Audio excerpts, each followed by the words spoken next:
الله الرحمن الرحيم. لقاء اليوم مع الأستاذة فاطمة خليل، مسؤول الاندماج والتنوع في شطاط بي. هتكلمني النهارده بمناسبة أعياد المرأة، اليوم العالمي للمرأة.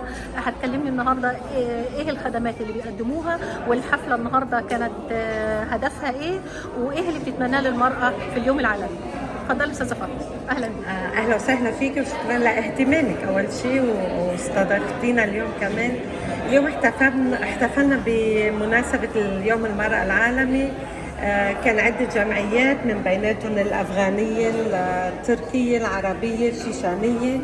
احتفلنا وقدمنا حفل كان جميل جدا.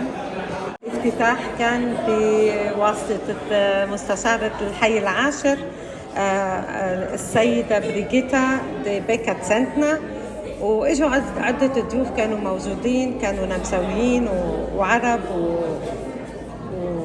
وأتراك وأفغان، طبعا من كل أنواع الجاليات متعددة ما في يسميهم كلهم.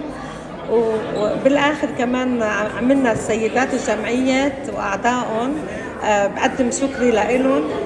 قدموا أكل مائدة كبيرة بصراحة، وكان الأكل تطوعي، وتبرعوا الضيوف. وطبعا المبلغ اللي جمعناه إن شاء الله رح نقدمه لمستشفى أمراض الأطفال، الأمراض المريضين بالسرطان، سانت أنا كيندا شبيتال بإذن الله. طيب، كنت عاوزة أسأل حضرتك إيه الخدمات اللي بيقدمها الماجسترات؟ الماجسترات 17 قسم الاندماج والتنوع.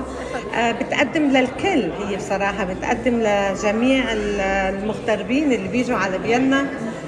في عنا عدة مشاريع، وفي مشروع اللي أنا بعمل فيه اللي هو ستارت فين.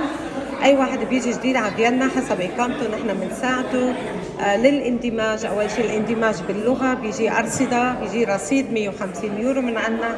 بنقدم محاضرات بعدة لغات، ب20 لغة، طبعا من بيناتهم اللغة العربية، لعدة عناوين، مثلا عن الصحة أو عن التعليم، عن الديمقراطية، وهيك شيء. بالنسبة لماجستيرات 17، بالنسبة للمرأة، هل ماجستيرات 17 عمل انقلاب في وضع المرأة؟ يعني كان زمان شيء ودلوقتي بقت شيء تاني؟ هو ما عمل انقلاب، هو النمسا كلها، أو خلينا نقول العالم كله جنب المرأة، وضد الاضطهاد على المرأة وضد العنف. في بلدية خاصة كمان ماجستير 57 اللي هي بتكافح التعنف، وأي مرة معنفة بتحاول تساعدها. نحن بنحاول نوصلهم للمؤسسات الأخرى، يوصلوا لحقوقهم، يوصلوا للمعلومة الصحيحة وللمؤسسة الصحيحة.